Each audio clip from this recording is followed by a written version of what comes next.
గత తెలుగుదేశం ప్రభుత్వ హయాంలో పిఠాపురం పట్టణాన్ని అన్ని విధాలుగా అభివృద్ధి చేశానని, ఈ వైసీపీ పాలన వచ్చాక అభివృద్ధి ఆమడ దూరంలో ఉందని తెలుగుదేశం పార్టీ రాష్ట్ర అధికార ప్రతినిధి పిఠాపురం మాజీ ఎమ్మెల్యే వర్మ పేర్కొన్నారు. జనసేన అధినేత పవన్ కళ్యాణ్ కు మద్దతుగా పిఠాపురం పట్టణం 27, 28, 29 వార్డుల్లో మాజీ ఎమ్మెల్యే వర్మ ఆధ్వర్యంలో ఎన్నికల ప్రచారం నిర్వహించారు. టీడీపీ, జనసేన, బీజేపీ నాయకులు, కార్యకర్తలతో కలిసి మాజీ ఎమ్మెల్యే వర్మ చేపట్టిన ఈ ప్రచారంలో భాగంగా ఇంటింటికి వెళ్లి గ్లాసు గుర్తుకు ఓటు వేసి పిఠాపురం ఎమ్మెల్యేగా పవన్ కళ్యాణ్ను గెలిపించాలని మాజీ ఎమ్మెల్యే వర్మ ప్రజలకు విజ్ఞప్తి చేశారు.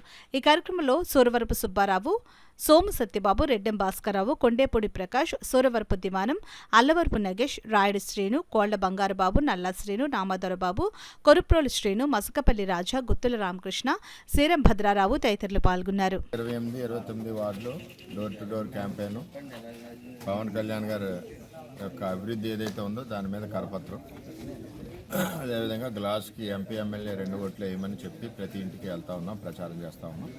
ఈ పిఠాపురం నగరం అభివృద్ధి చేసింది తెలుగుదేశం పార్టీ టైంలో. మంచినీళ్ళ స్కీమ్ ముందు అవినీతి మయంలో నిండిపోయి ఆగిపోయిన ప్రాజెక్టుకి 22 కోట్ల రూపాయలు అదనంగా నిధులు తీసుకొచ్చి నేను మంచినీళ్ళ స్కీమ్ పూర్తి చేశాను. అలాగే పాలిటెక్నిక్ కాలేజీ 9 కోట్లతో పాలిటెక్నిక్ కాలేజీ కంప్లీట్ చేశాం. అలాగే స్పోర్ట్స్ కాంప్లెక్స్ 3 కోట్ల రూపాయలతో స్పోర్ట్స్ కాంప్లెక్స్ తీసుకొచ్చాం. అలాగే డిగ్రీ కాలేజీ తీసుకొచ్చాం. అలాగే సెంట్రల్ లైటింగ్ తీసుకొచ్చాం.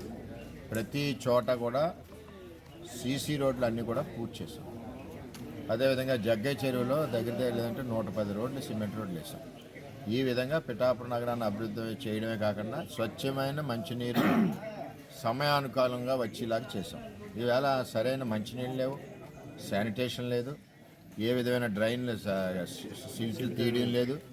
ఈ విధంగా మున్సిపాలిటీ ఏదేమైనా తెలుగుదేశం పార్టీ, బీజేపీ ఉమ్మడి అభ్యర్థి చంద్రబాబు నాయుడు గారు, నేను బలపరిచిన అభ్యర్థి పవన్ కళ్యాణ్ గారికి ఓటేసి ఎంపీ ఎమ్మెల్యే 2 ఓట్లు కూడా వేసి గెలిపించవలసిందిగా కోరుతాం.